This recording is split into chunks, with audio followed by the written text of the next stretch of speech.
जानी मुस्कान भाई इनका नाम चाहत हो मनोज भैया तो हमने से उम्र में बड़ बानी लेकिन फिर भी जन्मदिन होके तो ऐसा माहौल में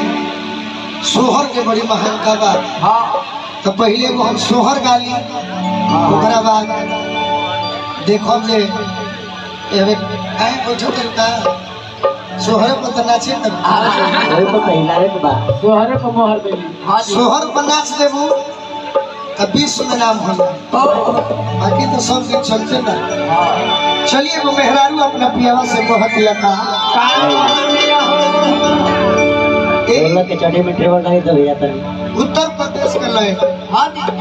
अरे कि पिया मेहंदी ले आई तो मोती झील से जाइके साइकिल से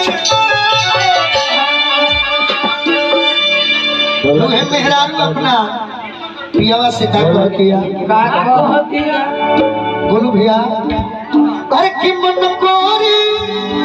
खाए के नमकीन पिया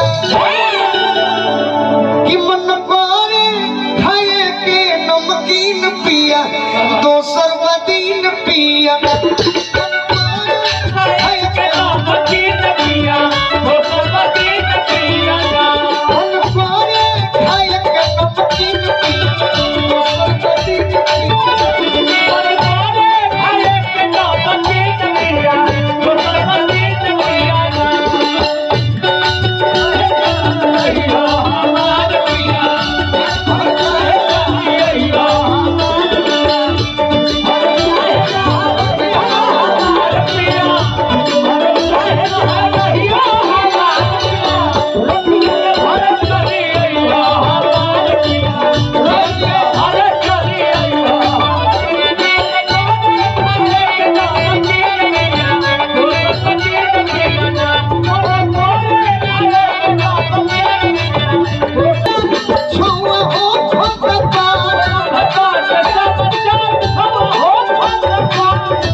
Yeah.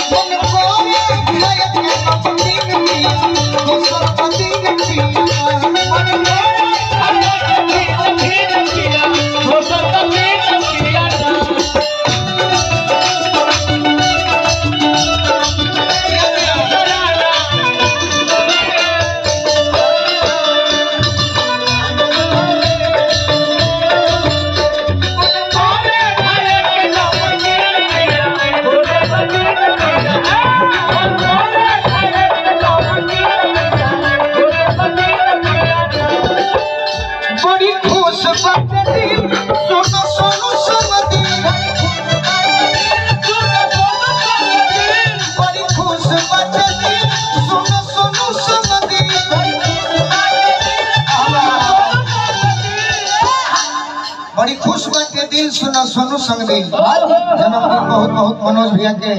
मुबारक हो। अरे की होशी है न हम के गोतीन पिया बाबा बोलू भैया यही में अरे की होशी है